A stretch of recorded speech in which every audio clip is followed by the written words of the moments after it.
So I just want to talk about a couple of things. Hey. Some of the articles that are coming out today about Oh. me thinking that Trump didn't mean to incite the riots. Oh, I don't know this. I think it's cute that that's the little takeaway that Complex gets from that. And What's happening? especially with our relationship over the last 10 years, obviously completely disregarded. And the other bigger magazines, that goes for you as well.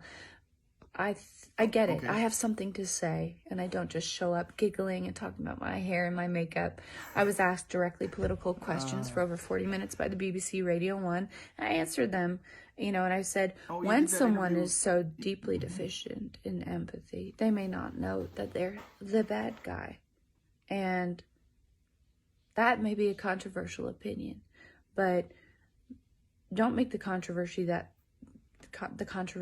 I don't think that he meant to incite a riot. It's not the point, is what I was saying. No, the general point is the wider ranging issue of sociopathy and narcissism that's being reflected in our government right back to us.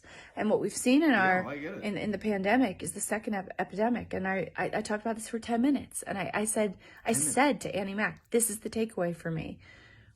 We've seen violence within the household increase 300-fold throughout every county of America. 911 calls going up 300%. Ooh, that's brutal.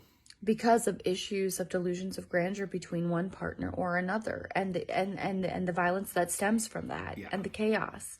So yeah, people are stuck inside, That's the important issue. That's the takeaway. And that's what I said in my interview. So I really don't appreciate being painted as some white Republican who has always been given everything, and I get why you're supports mad. the incite of a Capitol riot. I freaking grew up struggling, working my ass off. We had nothing, period, no matter what the story is. And I said in one of my very few interviews with Mojo magazine, a couple nights ago, the real story, what I've told people, is a lot more beautiful than this myth. It's like stuff you made up. That notorious side, that polarizing side. I don't get it. I personally don't get it. Yeah.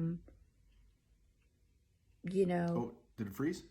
I just think because sometimes of the way I look, it's easy to paint this picture. But I thought it froze for a second. Man, did I struggle to become the genuine singer-songwriter that I am.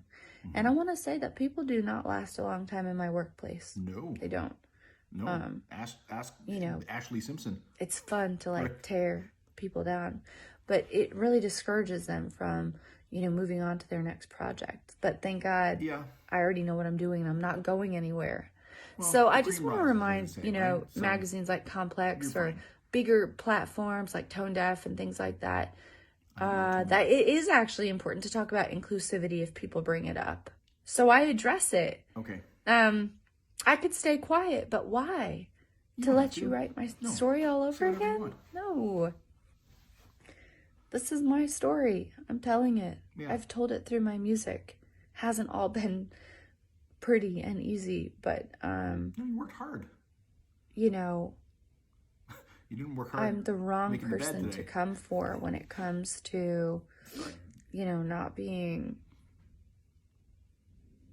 inclusive or liberal. Not that I ever focused on either one. So I always just focused on the music. But if people want to make it political, I'm down. But listen to the entirety of the 40-minute interview. So, okay. I will. I don't want to have to focus on this, but no. It is what it is. I'd love to get to the point one day where we just talk about the music. But call me anytime. Until that day,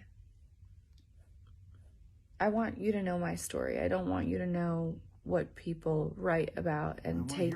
I don't want you to know that those 5 words that people took out of a 4-minute interview, 40-minute interview is what the takeaway is, because I have my finger on the pulse and I'm watching the news and I'm gathering up all the information the same as everybody else.